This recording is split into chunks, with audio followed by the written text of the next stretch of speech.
Assalamualaikum warahmatullahi wabarakatuh. Perkenalkan, nama saya Yolanda, NIM F1C319012, dengan mata kuliah Proteksi Radiasi dan Dosimetri, Program Studi Fisika Fakultas Sains dan Teknologi Universitas Jambi. Pada kali ini saya akan membuat video untuk memenuhi tugas dari mata kuliah Proteksi Radiasi dan Dosimetri. Pada kesempatan kali ini saya akan membahas tentang sumber-sumber radiasi lingkungan bagi tubuh manusia. Yang pertama sekali saya akan menjelaskan apa itu radiasi. Jadi radiasi adalah gelombang elektromagnetik dan partikel yang merupakan salah satu bentuk dari radiasi ionisasi yang memberikan manfaat yang cukup besar bagi dunia kesehatan, karena energi yang dimilikinya mampu mengionisasi media yang dilaluinya. Radiasi dapat diklasifikasikan berdasarkan proses dari sumber-sumber radiasi dan bentuk radiasi. Berdasarkan dari proses terbentuknya sumber-sumber radiasi yang ada di lingkungan dapat dikelompokkan menjadi dua. Yang pertama radiasi alam dan yang kedua adalah radiasi buatan. Selanjutnya radiasi alam dan radiasi buatan. Untuk yang pertama, radiasi alam. Radiasi alam adalah radiasi yang berasal dari sinar kosmos, sinar gamma dari kulit bumi, peluruhan radon dan trium di udara, serta radionuklida yang ada dalam bahan makanan. Kemudian, radiasi buatan. Radiasi buatan adalah radiasi yang timbul karena atau berhubungan dengan aktivitas manusia seperti penyinaran dengan sinar X di bidang medis, yaitu radiodiagnostik dan radioterapi. Radiasi diperoleh di pembangkit tenaga nuklir, radiasi di bidang industri pertanian, kedokteran, dan lain-lain. Kemudian, berdasarkan bentuknya, radiasi dapat dibagi menjadi dua, yaitu radiasi bukan pengion dan radiasi pengion. Untuk yang pertama, radiasi bukan pengion. Radiasi bukan pengion adalah jenis radiasi yang apabila melewati bahan atau jaringan biologi tidak akan mengionkan bahan atau jaringan tersebut. Seperti contohnya cahaya matahari, gelombang TV, radio, radar, sinar inframerah, dan sinar ultraviolet.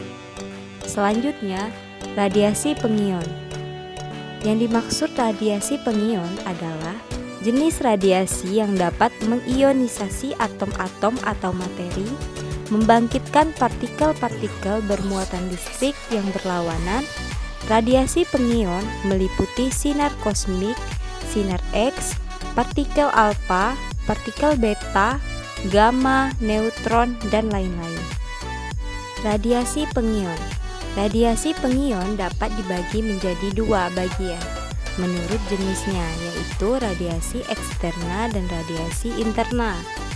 Radiasi eksterna adalah radiasi yang terletak di luar tubuh pasien atau pasien mendapatkan pejanan radiasi dari luar tubuhnya yang dapat mengenai seluruh tubuh atau penyinaran total, ataupun mengenai sebagian tubuh saja atau penyinaran parsial. Kemudian, radiasi interna.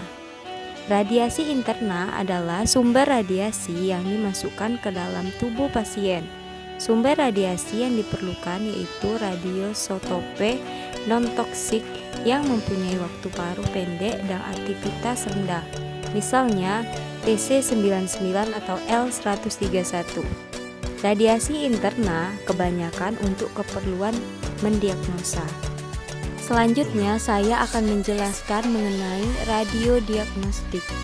Radiologi diagnostik atau radiodiagnostik yaitu dimaksudkan sebagai pemanfaatan berkas radiasi eksterna atau pesawat sinar X yang digunakan untuk menghasilkan suatu gambar untuk tujuan mendiagnosa, memisahkan maupun mengevaluasi bagian dari suatu penyakit atau kondisi patologi, yaitu meliputi sinar X. Sinar X adalah pancaran gelombang elektromagnetik yang sejenis dengan gelombang radio, panas, cahaya, dan sinar ultraviolet. Tetapi penting, gelombang yang sangat pendek. Sinar X bersifat heterogen. Panjang gelombangnya sangat pendek, yaitu 1/10.000 dari panjang gelombang cahaya yang kelihatan sehingga dapat menembus benda-benda. Kemudian saya akan menjelaskan juga sifat fisik sinar X. Adapun sinar X itu mempunyai beberapa sifat fisik, yaitu daya tembus, pertebaran, penyerapan, efek fotografik, Van-der-Floer atau fluoresensi, ionisasi, dan efek biologi. Selanjutnya, radiasi nuklir. Nah, radiasi nuklir ini banyak digunakan secara medis untuk mengobati dan mendiagnosis penyakit. Namun, jika seseorang terlalu sering terpapar radiasi nuklir, maka dampaknya bisa berbahaya. Berbagai dampak yang bisa ditimbulkan dari paparan radiasi ini, mulai dari keracunan, gangguan tumbuh kembang, kanker, dan hingga kematian. Dampak buruk radiasi nuklir bagi kesehatan tubuh, yaitu hancurnya sel-sel tubuh dan bisa menyebabkan kanker, menyebabkan gangguan tumbuh kembang anak, dan kerusakan jaringan kulit. Baiklah, sekian penjelasan dari saya. Mohon maaf bila banyak kekurangan. Saya akhiri. Wassalamualaikum warahmatullahi wabarakatuh.